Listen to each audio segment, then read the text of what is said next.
Good morning everybody. माझं नाव ऋतुराज निकम आहे आणि मी आज आपल्याला सेल्फ अटेन्शन मेकॅनिझम ह्या विषयावरती प्रेझेंटेशन देणार आहे. या प्रेझेंटेशनमध्ये मी सांगणार आहे की सेल्फ अटेन्शन म्हणजे काय? ते का महत्वाचं आहे? ते कसं काम करतं? आणि त्याचा उपयोग कुठे होतो? विशेष टेक्स्ट NLP आणि टाइम सिरीज ॲप्लिकेशन्समध्ये पण. तर आता सेल्फ अटेन्शन मेकॅनिझमची गरज का पडली?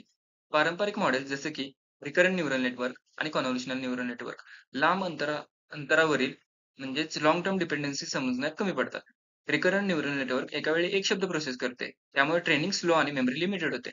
सेल्फ अटेन्शन मेकॅनिझम ही समस्या सोडवते कारण ते मॉडेलला एका सिक्वेन्समधील महत्त्वाच्या भागांवरती लक्ष केंद्रित करते आणि यामुळे मॉडेल दूर असलेल्या शब्दांमधील संबंध समजू शकतो.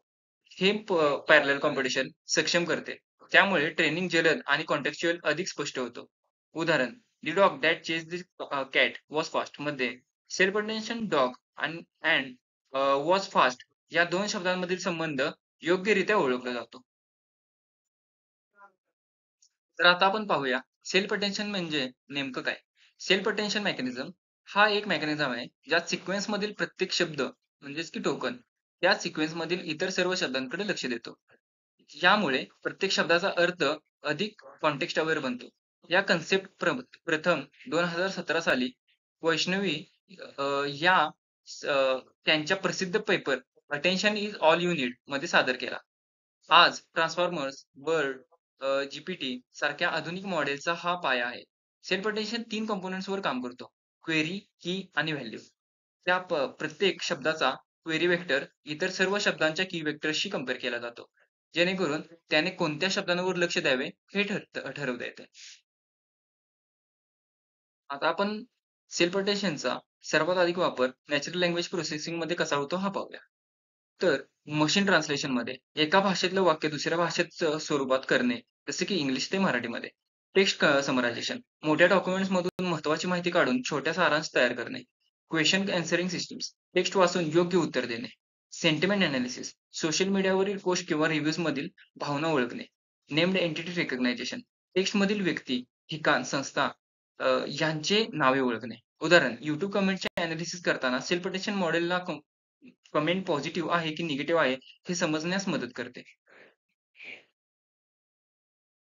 आता टेक्स्ट व्यतिरिक्त सेल्फ अटेन्शन मेकॅनिझमचा उपयोग टाईम डिपेंडंट डेटामध्येही मोठ्या प्रमाणात होतो.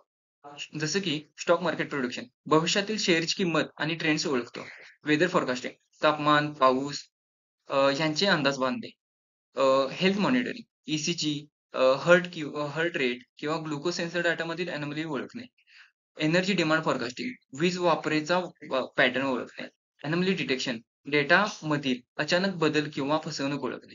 सेल्फ अटेन्शन शॉर्ट टर्म आणि लाँग टर्म दोन्ही डिपेंडन्सी समजवतो. म्हणून ती अधिक अचूक लाँग टर्म प्रेडिक्शन करू शकते. आता पाहूया आपण सेल्फ अटेन्शन मेकॅनिझम कसं काम करते. त्याची प्रक्रिया खालील स्टेप्समध्ये होते. प्रत्येक इनपुट शब्द एम्बेडिंग वेक्टरमध्ये कन्व्हर्ट केला जातो. प्रत्येक शब्दासाठी क्वेरी, की आणि व्हॅल्यू हे 3 वेक्टर्स तयार होतात. अटेन्शन स्कोर हा क्यू इंटू की या सूत्राने काढला जातो. नंतर हे स्कोर सॉफ्टमॅक्स फंक्शन वापरून नॉर्मलाइज केले जातात. या नॉर्मलाइज बेसने व्हॅल्यू वेक्टर्स मल्टिप्लाय केले जातात. वेटेड आउटपुट तयार होते नंतर.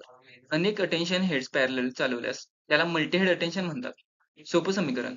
इनपुट द्यायचं, त्याच्याकडून क्वेरी, की आणि हे वेक्टर्स 3 काढायचे व्हॅल्यूज आणि अटेन्शन स्कोर काढायचा. त्याच्यानंतर त्याचे वेटेड सम करायचे. नंतर आपल्याला मग आउटपुट तर आता आपण सेल्फ अटेन्शन मेकॅनिझमचे काही चॅलेंजेस बघूया. जरी सेल्फ अटेन्शन मेकॅनिझम हा खूप शक्तिशाली असला, तर त्याची काही सार मर्यादा आहेत. हाय कॉम्प्युटेशनल कॉस्ट. लाँग सिक्वेन्ससाठी जास्त मेमरी लागते. Needs positional encoding. शब्दांचा क्रम, ऑर्डर लक्षात ठेवण्यासाठी. इंटरप्रिटेबिलिटीची कमी. मॉडेलने कुठल्या शब्दावर लक्ष केंद्रित केले हे समजणं कठीण असतं. ओव्हरफिटिंग. लहान डेटासेट्सवर मॉडेल कधी-कधी पॅटर्न लक्षात ठेवतो, पण जनरलाइज करत नाही. या मर्यादा लक्षात घेऊन सेल्फ अटेन्शन मॉडेल्सवर अजूनही संशोधन सुरू आहे. तर आता आपण त्याची समरी पाहूया. सेल्फ अटेन्शन हे प्रत्येक शब्दाला संपूर्ण वाक्याशी जोडून अर्थ समजून घेण्यास मदत करते. हे ट्रान्सफॉर्मर आर्किटेक्चरचं कोर आहे, जे अजून बहुतेक सर्व आधुनिक AI मॉडेल्समध्ये रिकरंट न्यूरल नेटवर्कच्या जागी वापरले जाते. यामुळे ट्रेनिंग जलद होते, कॉन्टेक्स्ट चांगला समजतो आणि ॲक्युरसी वाढते. जरी कॉम्प्युटेशनल कॉस्ट जास्त असली तरीही पण. मॉडेल्स लाइक बर्ट, जीपीटी आणि टीपाय हे ह्याच कन्सेप्ट वरती आधारित आहेत. Thank you.